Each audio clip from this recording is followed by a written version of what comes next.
नमस्कार। उत्तर प्रदेश की खबरों में आपका स्वागत है। मैं हूं आपके साथ शैलजा त्यागी। तो गाजियाबाद में यशोदा मेडिसिटी का उद्घाटन कार्यक्रम आयोजित किया गया, जिसमें राष्ट्रपति द्रौपदी मुर्मू ने शिरकत की। स्वास्थ्य सेवाएं प्रदान करने वाले संस्थानों में आकर मुझे बहुत खुशी होती है। स्वास्थ्य सेवा के द्वारा आप सब देश सेवा कर रहे हैं, इसके लिए मैं आप सबकी सराहना करती हूँ। मुझे ये जानकर प्रसन्नता हुई है कि यशोदा हॉस्पिटल ने राष्ट्रीय प्राथमिकताओं को पूरी निष्ठा से एक साथ अपनाया है। मुझे बताया गया है कि कोविड की वैश्विक महामारी के दौरान यशोदा हॉस्पिटल द्वारा बड़ी संख्या में लोगों का उपचार किया गया है। राष्ट्रीय टीबी उन्मूलन कार्यक्रम के तहत हॉस्पिटल द्वारा बड़ी संख्या में रोगियों की देखभाल की जाती है। मुझे ये जानकारी भी दी गई है कि system for TB elimination in private sector यानी स्टेप्स के तहत उत्तर भारत का पहला केंद्र इस हॉस्पिटल को बनाया गया है। मुझे ये जानकर प्रसन्नता हुई है कि ये संस्थान सिकिल सेल एनीमिया जैसे जनजातीय आबादी वाले क्षेत्रों में होने वाली समस्या के बारे में सोचते हैं।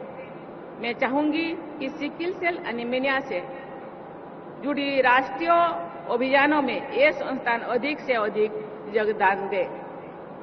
डॉक्टर पीएन अरोड़ा ने इस मेडिसिटी के बारे में जो जानकारी दी, उससे ये संतोष होता है कि देश के विभिन्न स्थानों में ऐसे संस्थान विकसित हो रही है, जिनमें विश्व स्तरीय चिकित्सा सुविधाएं उपलब्ध कराई जा रही है।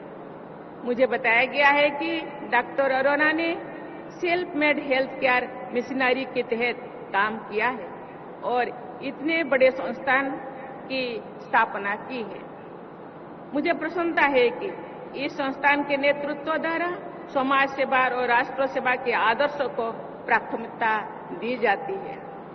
देवियों और स्वजनों, ये अत्याधुनिक हॉस्पिटल को अपनी माताजी के नाम यशोदा के नाम देने के पीछे इस मेडिसिटी के संस्थापक के स्वदेशी संस्कार की भी प्रशंसा की जानी चाहिए।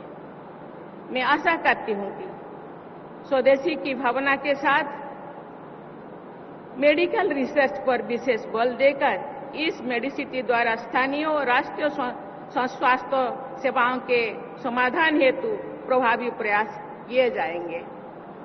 मुझे बताया गया है कि इस संस्थान में कैंसर के उपचार की आधुनिकतम सुविधाएं उपलब्ध कराई जाए। मैं खुद यहां आने से पहले जो वहां विजिट कर रही थी,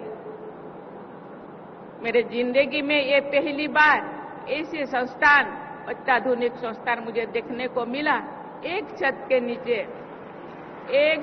नीचे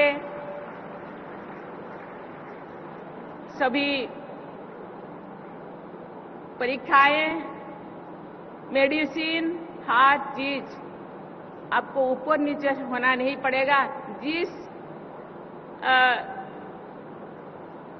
बेड में आप है, उसी बेड में ही आपको मेडिसिन भी मिल जाएगा। ये जो इतने सिस्टम, मुझे लगता है ये टाइम का बहुत कीमती है टाइम। हम सब जानते हैं, जान है तो जहान है। ये देश आज बहुत तीव्र गति से विकास की ओर गति कर रही है। इसके लिए सरकार का योगदान तो है ही, लेकिन देश के 140 करोड़ लोगों का भी देश को विकास करने के लिए सबका योगदान है। हम नहीं चाहते कि एक भी व्यक्ति किसी भी कारण अकाल वियोग हो जाए और देश का योगदान से विच्युत हो जाए। इसलिए ये भावना ये बहुत ही प्रशंसनीय। मुझे लगता है इस तरह का मेडिसिटी सबके लिए, सबके जिंदगी के लिए बहुत महत्वपूर्ण है और देश को आगे बढ़ाने के लिए, देश को विकास करने के लिए, एक देश को विकास में योगदान देने लोगों के लिए ये बहुत ही महत्वपूर्ण है। मैं चाहूंगी कि आपका संस्थान विभिन्न क्षेत्रों में, विशेषकर पिछड़े क्षेत्रों में कैंसर के बारे में भी अनुसंधान करे। मैं IIT बॉम्बे में कैंसर के उपचार से जुड़े स्वदेशी इनोवेशन का शुभारंभ करने का अवसर मिला था। आपके इस संस्थान को IIT बॉम्बे जैसे संस्थानों के साथ सहयोग करके कैंसर की जीन थेरेपी जैसे प्रयासों को भी अपना चाहते हैं। स्वास्थ्य सेवा राष्ट्र निर्माण का अभिन्न अंग है। बीमारियों से लोगों का बचाव करना तथा उनके स्वास्थ्य के स्तर को बेहतर बनाना सरकार की प्राथमिकता है। इसके लिए पूरे देश में स्वास्थ्य और चिकित्सा से जुड़े इंफ्रास्ट्रक्चर, संस्थानों तथा सेवाओं का निरंतर विस्तार किया जा रहा है। स्वास्थ्य सेवा के क्षेत्र में किए जा रहे ऐसे सभी प्रयास स्वस्थ भारत और विकसित भारत के निर्माण में निर्णायक योगदान देंगे। इस प्रयास में सरकार के साथ साथ अन्य सभी हितधारकों को भी महत्वपूर्ण भूमिका रहना चाहिए। स्वास्थ्य सेवाओं के प्रसार के लिए सभी हितधारकों का ये दायित्व बनना है कि देश के सभी क्षेत्रों में अच्छी सेवाएं उपलब्ध हो।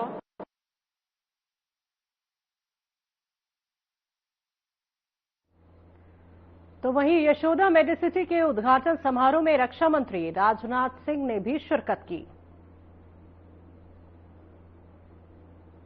सबके लिए गौरव और सम्मान का क्षण है। आज यशोदा मेडिसिटी के उद्घाटन के अवसर पर माननीय राष्ट्रपति महोदया हम सबके बीच उपस्थित हैं। यहां आपकी गरिमामयी उपस्थिति अपने आप में हम सब के लिए एक इंस्पिरेशन है। साथियों, यशोदा मेडिसिटी के लिए यह बड़े गौरव की बात है कि इसे दक्षिण एशिया के लिए रोबोटिक सर्जरी प्रशिक्षण केंद्र के रूप में मान्यता मिली है। आपकी यह उपलब्धि निश्चित रूप से मेडिकल ट्रेनिंग और टेक्नोलॉजिकल रिसर्च को एक नई दिशा देगी, ऐसा मेरा विश्वास है। मैं इस अवसर पर डॉक्टर PN अरोड़ा और श्रीमती उपासना अरोड़ा को और यशोदा मेडिसिटी से जुड़े हुए हर कर्मचारी को, हर चिकित्सक को अपनी हार्दिक बधाई देता हूं। साथियों, हम सब जब भी किसी बड़े और सफल इंसान की कहानी सुनाते हैं तो उसमें एक चीज सामान्य होती है। आप चाहे किसी की भी सफलता की कहानी पढ़ लीजिए, आपको यही देखने को मिलेगा कि हर बड़ी यात्रा की शुरुआत किसी न किसी व्यक्तिगत पीड़ा या अनुभव से होती है। डॉक्टर PN अरोड़ा की इंस्पिरेशन भी एक ऐसे ही व्यक्तिगत पीड़ा से निकली है। जब उन्होंने अपनी माता को कैंसर जैसी गंभीर बीमारी से संघर्ष करते हुए देखा, तब उन्होंने अनुभव किया कि मेडिकेशन जो है वह सिर्फ दवाइयों और मशीनों का केवल सिस्टम भर नहीं है, बल्कि यह सिंपैथी, कंपैशन और डेडिकेशन का मिक्सचर है। उनके इसी अनुभव ने यशोदा समूह को जन्म दिया। आज उनके इसी विजन का परिणाम है कि यशोदा मेडिसिटी अस्पताल के साथ साथ समाज की मार्जिनलाइज कम्युनिटीज के लिए भी ट्रस्ट का प्रतीक बनकर उभरी है। साथियों, मैं समझता हूं कोई भी व्यक्ति, संस्था या सरकार अल्टीमेटली समाज के प्रति ही उत्तरदायी होती है। मुझे यह देखकर खुशी हो रही है कि एक व्यक्ति के रूप में डॉक्टर PN अरोड़ा एवं उपासना अरोड़ा ने और एक संस्था के रूप में यशोदा समूह ने समाज के प्रति भी उसी उत्तरदायित्व का निर्वाह किया है। ठीक उसी प्रकार सरकार के रूप में हम भी समाज के प्रति, समाज के मार्जिनलाइज्ड कम्युनिटी के प्रति अपनी इस जिम्मेदारी को समझते हैं। आप सब देख पा रहे होंगे कि हमारे प्रधानमंत्री के नेतृत्व में आज देश की स्वास्थ्य व्यवस्था ने एक नया रूप लिया है। पहले जहां इलाज गरीब के लिए एक चिंता का कारण होता था, अब वही इलाज उसके अधिकार के रूप में उसके दरवाजे तक पहुंच रहा है। हमने यह सुनिश्चित किया है कि भारत का कोई भी गरीब किसी भी बीमारी के कारण अपने जीवन की उम्मीद न खोए। इसके लिए आयुष्मान भारत के माध्यम से देश के 10 करोड़ परिवारों को हर वर्ष 5 लाख रुपए तक का स्वास्थ्य बीमा कवच भी प्रदान किया गया है। और अब तो 70 वर्ष से अधिक उम्र के सभी वरिष्ठ नागरिकों को भी इस योजना में शामिल किया गया है, ताकि जीवन के उस पड़ाव में जब देखभाल की सबसे अधिक आवश्यकता होती है, तब सरकार एक संरक्षक के रूप में उसके साथ खड़ी रहे। साथियों, इसके साथ साथ प्रधानमंत्री जन औषधि केंद्रों के माध्यम से आम जनता को अत्यंत किफायती दरों पर जेनेरिक मेडिसिन उपलब्ध कराई जा रही हैं। आज गांव-गांव में लोग इन केंद्रों से लाभान्वित हो रहे हैं। स्वास्थ्य के क्षेत्र में हमने इसके अलावा एक मजबूत इंफ्रास्ट्रक्चर तैयार करने पर भी विशेष बल दिया है। इसके कुछ उदाहरण अगर मैं आपको बताऊं तो आप देखिए, 2014 में जहां देश में 387 मेडिकल कॉलेजेस थे, वहीं आज इनकी संख्या बढ़कर 800 पहुंच चुकी है। 2014 में एमबीबीएस की सीटें केवल हमारे देश में 50,000 हुआ करती थी, जो आज बढ़कर 1,20,000 से भी ज्यादा हो गई हैं। साथियों, इसके अलावा 22 नए एम्स की स्थापना का भी निर्णय लिया गया। इनमें से 12 एम्स पूरी तरह कार्यरत हैं और 4 का निर्माण कार्य तेजी पर है। जब ये सभी संस्थान पूरी तरह शुरू होंगे, तब भारत की हेल्थ नेटवर्क पहले से कहीं मैं समझता हूं कि अधिक मजबूत होगी। साथियों, हमारे ये सभी प्रयास केवल स्कीम्स या इंफ्रास्ट्रक्चर डेवलपमेंट के प्रतीक नहीं हैं, बल्कि एक कंपैशन और समाज के प्रति यह दायित्व का परिणाम है। हम उस भारत की दिशा में बढ़ रहे हैं जिसका सपना हमारे पूर्वजों ने देखा था, एक ऐसा भारत जो शक्तिशाली भी हो और एक ऐसा भारत जो शक्तिशाली होने के साथ साथ वह स्वस्थ भी हो। हमारा हर कदम, हर नीति, हर प्रयास इस देश के गरीब, वंचित और ग्रामीण जनमानस को समर्पित है, क्योंकि हम मानते हैं जब भारत का हर नागरिक स्वस्थ होगा तभी भारत भी सशक्त होगा। आज हम सब उस दिशा में काम कर रहे हैं कि हमें 2047 तक भारत को एक विकसित राष्ट्र की श्रेणी में लाकर खड़ा करना है। जाहिर सी बात है, कोई भी राष्ट्र अगर इतने बड़े लक्ष्य को लेकर चल रहा है तो उस लक्ष्य की पूर्ति के लिए हमारे नागरिकों का स्वास्थ्य ठीक होना यह बहुत ही आवश्यक है।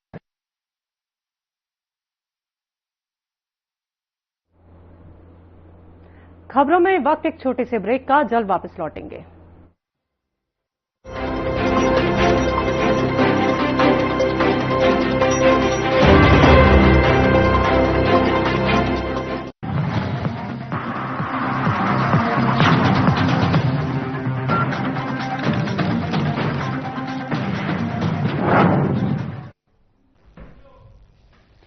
बड़ी खबर आपको बता देते हैं, गढ़मुक्तेश्वर मेले की तैयारियों का सीएम योगी आदित्यनाथ ने लिया जायजा। तो श्रद्धा, अनुशासन और स्वच्छता का बनेगा प्रतीक। मिनी कुंभ के रूप में आयोजित होगा ये मेला। सुरक्षा और सुविधा के होंगे पुख्ता इंतजाम। 40 से 45 लाख श्रद्धालु इसमें शामिल होंगे। तो सीएम ने दिए समयबद्ध तैयारियों के निर्देश। साथ ही एनडीआरएफ और एसडीआरएफ की रहेगी तैनाती। सीसीटीवी और रेस्क्यू बोट की होगी व्यवस्था। सिंगल यूज प्लास्टिक पर पूरी तरह से प्रतिबंध रहेगा। गंगा तटों पर होगी सफाई और कचरा संग्रह व्यवस्था।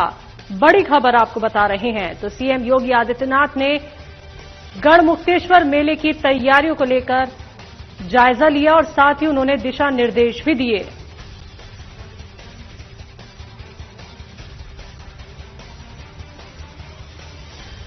तो 40 से 45 लाख श्रद्धालु यहां शामिल होंगे। मिनी कुंभ के रूप में आयोजित होगा ये मेला। एनडीआरएफ और एसडीआरएफ की तैनाती के साथ सीसीटीवी और रेस्क्यू बोट की व्यवस्था भी यहां पे की जाएगी। तो सिंगल यूज प्लास्टिक पर पूरी तरह से प्रतिबंध रहेगा।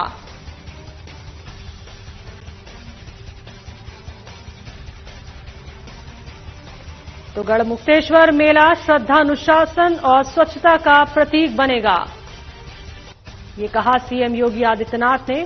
तो साफ तौर पे गढ़मुक्तेश्वर मेले की तैयारियों को लेकर सीएम योगी आदित्यनाथ ने जायजा लिया है।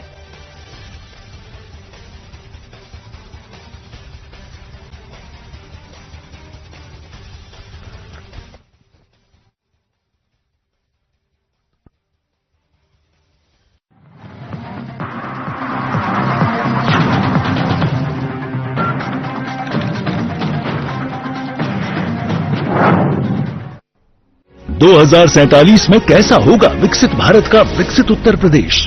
क्या आप चाहते हैं कि कृषि क्षेत्र में नवाचार और पशुधन की समृद्धि से बढ़े अन्नदाता की आमदनी? गांव-गांव तक पहुंचे चौड़ी सड़कें, हवाई यात्रा के लिए किसान की जेब में हो पैसे, विश्व स्तरीय शिक्षा और वर्ल्ड क्लास इलाज, बढ़े उद्योग, रोजगार, नौकरी और अपना व्यापार, रिन्यूएबल और ग्रीन एनर्जी हो यूपी में फुल, ताकि कभी न हो बत्ती गुल।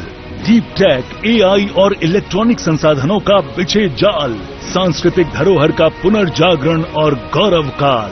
क्या आप चाहते हैं ऐसा उत्तर प्रदेश? अगर हाँ तो उठाइए मोबाइल, क्यूआर कोड को स्कैन करें और पोर्टल samarthuttarpradesh.up.gov.in पर लिखकर या बोलकर दर्ज कराएं सुझाव। आपके सुझाव से बनेगा विकसित यूपी का रोड मैप और मूल्यवान सुझाव देने वाले किए जाएंगे सम्मानित, क्योंकि आपकी राय विकसित यूपी बनाए।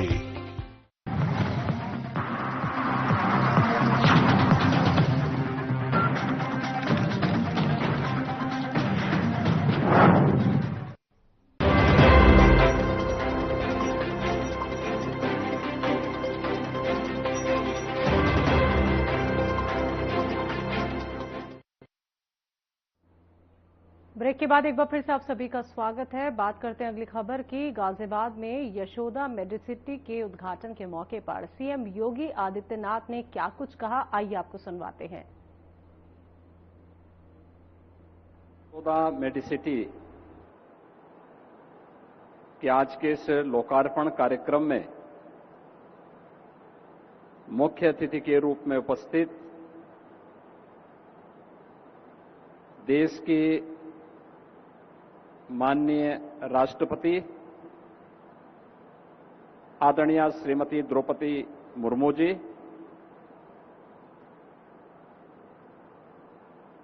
भारत के माननीय रक्षा मंत्री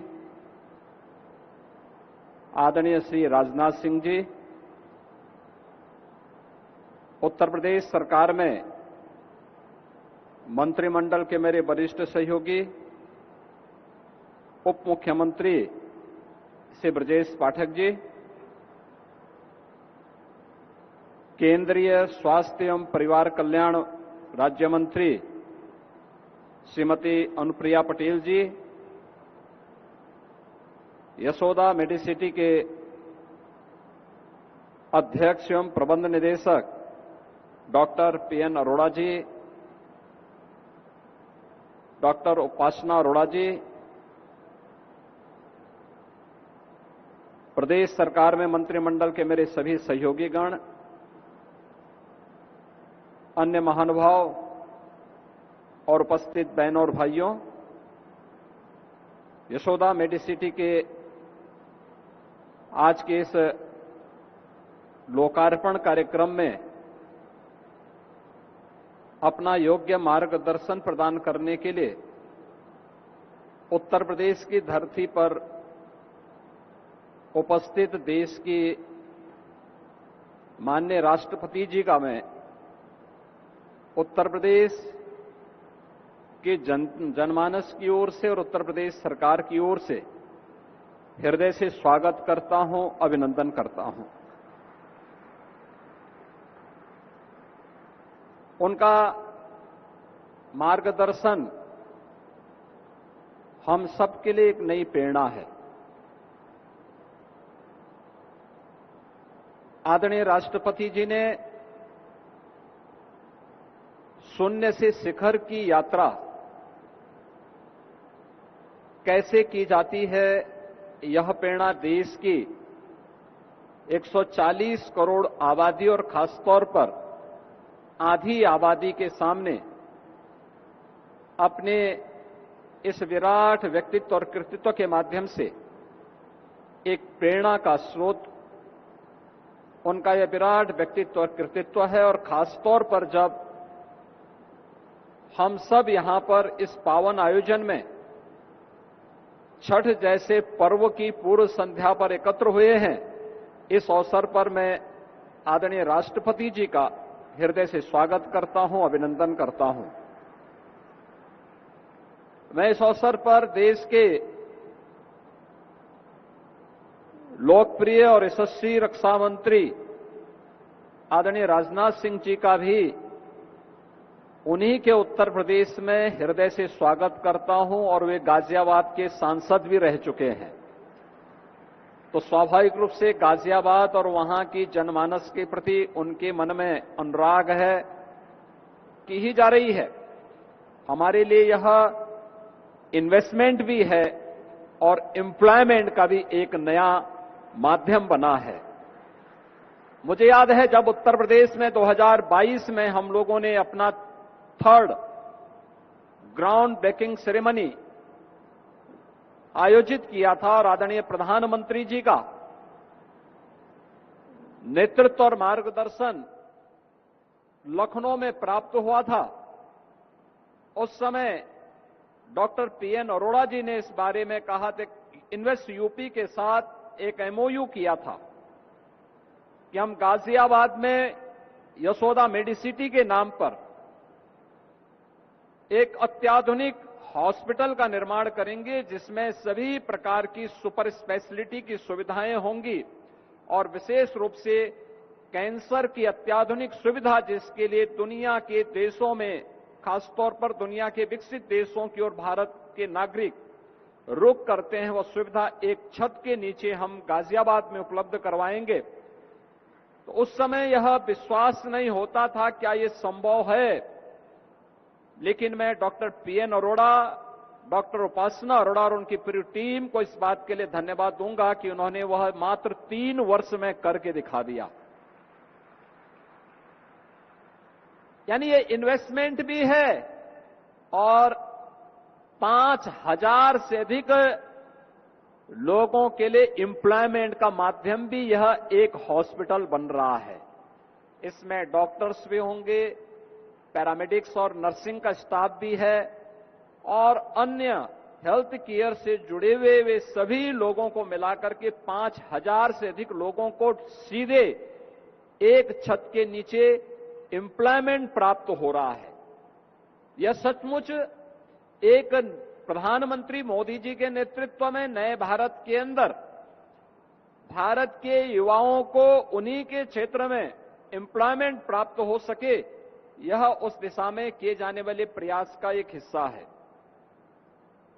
आज का यह आयोजन हेल्थ केयर की दृष्टि से हमारे लिए भी महत्वपूर्ण है, क्योंकि पिछले 11 वर्षों में प्रधानमंत्री मोदी जी के नेतृत्व में भारत ने स्वास्थ्य सेवाओं के क्षेत्र में एक बेहतरीन दिशा में कदम बढ़ाए हैं।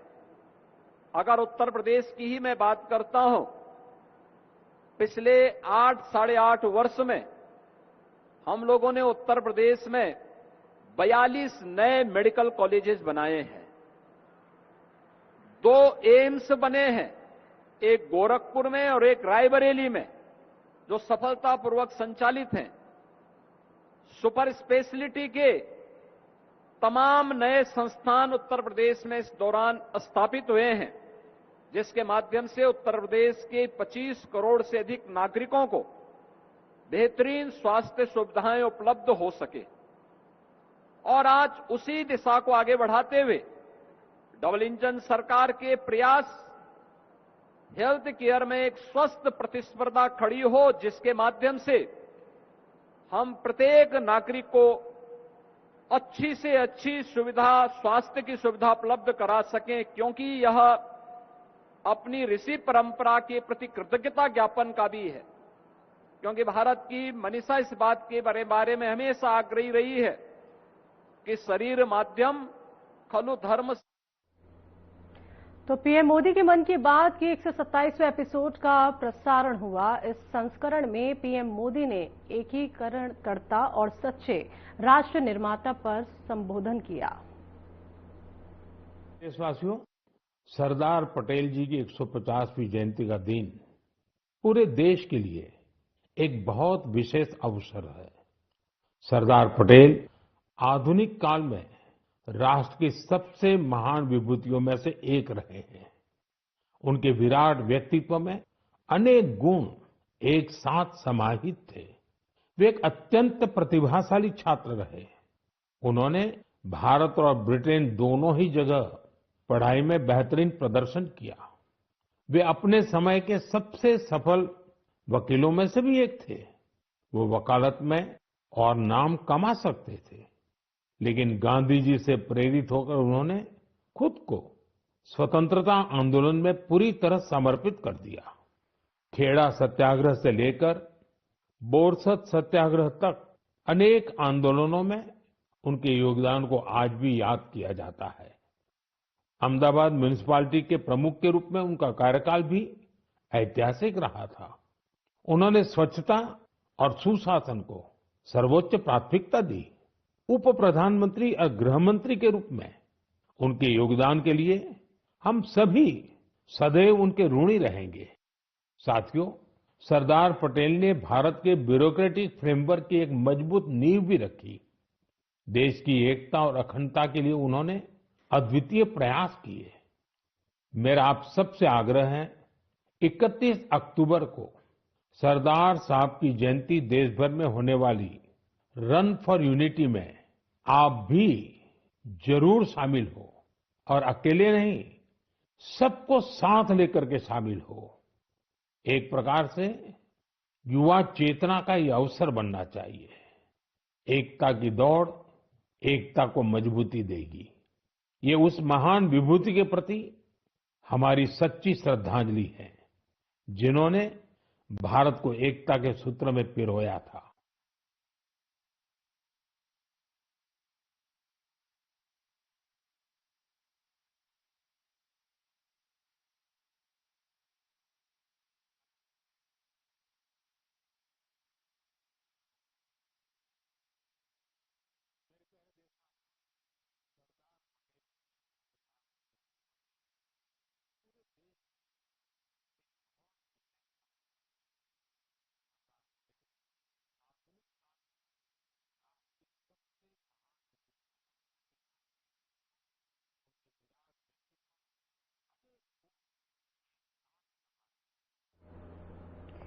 चलिए अब आपको दिखाते हैं, सीएम योगी आदित्यनाथ गढ़गंगा पहुंचे, जहां पे उन्होंने हवाई सर्वेक्षण किया।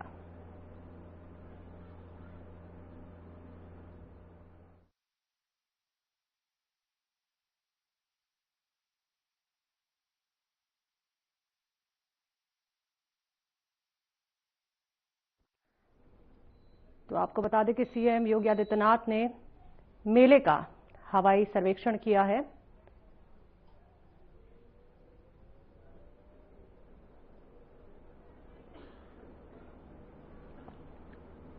उत्तर प्रदेश की खबरों में अभी के लिए इतना ही। मुझे दीजिए इजाजत। नमस्कार।